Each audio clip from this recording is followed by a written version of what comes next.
But to the pros we go. LeBron and the Lakers picked up a win over the Hawks last night in Atlanta, but it was a courtside interaction that made news when a fan who was heckling LeBron along with 3 others were booted. Here's the King on what went down. I'm happy fans are back in the building. I miss that interaction. I need that interaction. We as players need that interaction. I don't feel like it was warranted to be kicked out. There was a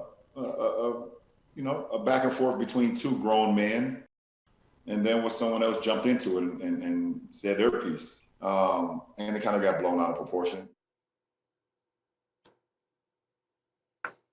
Stephen A., do you think the fans should have been ejected from the arena? Based on what we saw on video and what LeBron James said, no, I don't believe that. I think that in this day and age, particularly with what the world is going through, and specifically here in America in the sports world, to see fans heckling players and stuff like that is actually welcomed, to be honest with you. Now, there are limits. Russell Westbrook and various others can speak to that, because some things that are said are completely and utterly uncalled for. In my years of covering the NBA, I've seen many occasions where fans definitely crossed the line with some of their language and some of the things that they said. But other times when they're heckling you and bothering you, I don't think that it warrants ejection. I think going over to them and telling them to watch their language is about as far as it needs to go, because in most instances they know how to heckle you while minding their manners in terms of their language, and I think that they're definitely capable. I'll give you a personal experience, Max and Molly. I was at the Rams-Kansas City games. Remember that Monday night game years ago when Kansas City lost to L.A. 54-51, that epic Monday night football game? Well, I'm in the suite for ESPN LA radio, and fans were screaming at me and stuff like that, and one of the guys was getting out of control, and he was heckling me, and security went over to remove him.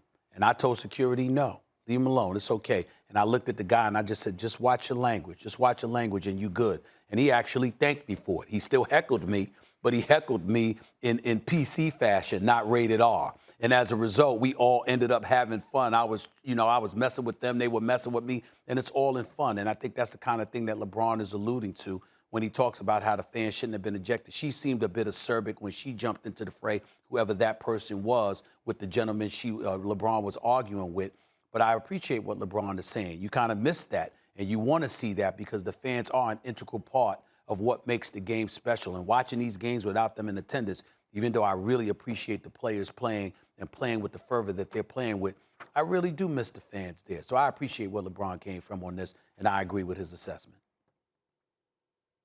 Yeah, first let me say, LeBron can get down in the mud and wrestle and come out clean. Like, the way he handled this was just right. First of all, his tweet, courtside Karen was mad, all caps, is hilarious. And even the fact that he said she shouldn't have been ejected, he likes the interaction, the fact that he's going back and forth with them, it's all good. And she should not have been ejected, based on what I understand, except I have to say this. When you talk loud and a lot, that's how you spread COVID, right? Like, that's what you like, because it's really expectorant. It's the particles coming out of your mouth. I know it sounds disgusting or funny or whatever, but that's what the mask really does. The mask is not there to protect you. Your mask is there to protect me. My mask is there to protect you. And it looks like we're in the home stretch of this thing. The vaccine is coming out, but it's going to take some time. You don't want the thing to mutate. There's still high mortality or like people dying because there aren't enough hospital beds, stuff like that. So we still need to be careful. And if the mask is off her face and she's yelling, I don't know, Stephen A., if she was warned to put her mask back on and she didn't.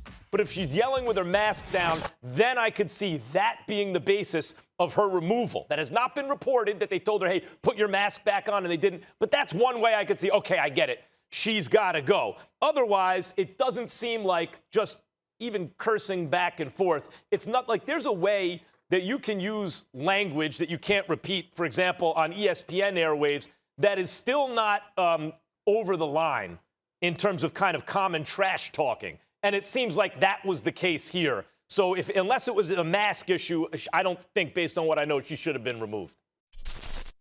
Thanks for watching ESPN on YouTube. For live streaming, sports, and premium content, subscribe to ESPN+.